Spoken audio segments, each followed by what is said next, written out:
The topic of this session is applying varied load in a quasi-static analysis and its effects. The objective can be defined as, so it is suggested to apply the load in a span of 300 milliseconds for quasi-static simulation to have a very minimum dynamic effects in the model.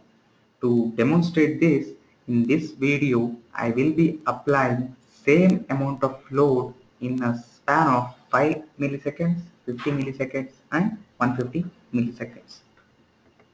So to do that, here I have got a simple model which is fixed at one end in all degrees of freedom, and the other free end will be displacing by 100 mm over a span of 5 milliseconds, 50 milliseconds and 150 milliseconds.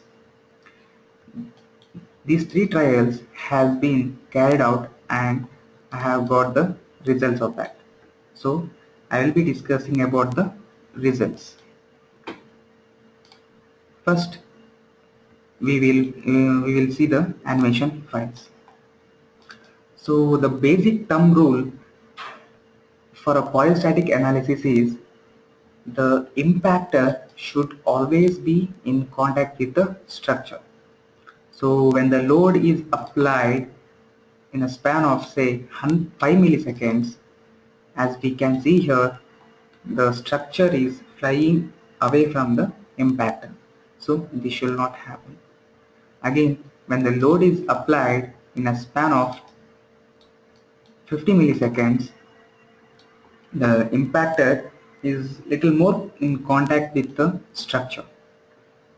But when we observe the third trial, that is when the load is applied over a span of 150 milliseconds, the impactor is much more in contact with the structure and compared to the other two trials.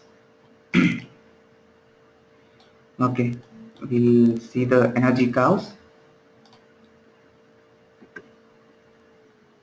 Here, when the load is applied over a span of 5 milliseconds, as we can see here, the hourglass energy is almost zero and the contact energy is also almost zero, which is acceptable. But the kinetic energy is more than the internal energy. The another thumb rule in quasi-static analysis is this kinetic energy should be 0 or equivalent to 0.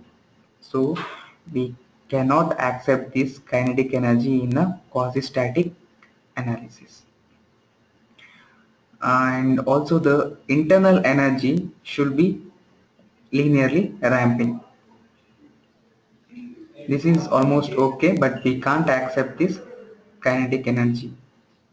Okay, when the load is applied over a span of say 50 milliseconds, as we can see here, the hourglass and contact energy is almost zero. Okay, but here also we can see the kinetic energy, which is not acceptable. But the internal energy, as we can see here, it is increasing at one time and again decreasing and again increasing, decreasing and so on. This should not happen. The internal energy should be linearly ramping. And when we see the third trial, that is when the load is applied over a span of say 150 milliseconds, the kinetic energy is almost equivalent to zero and the internal energy is linearly ramping. So this can be concluded that when we ramp the load at a very short duration, it will lead to a dynamic effects in the model. To avoid this, apply the load over a larger duration of time, say over a time of 200 to 300 milliseconds. Okay, thank you.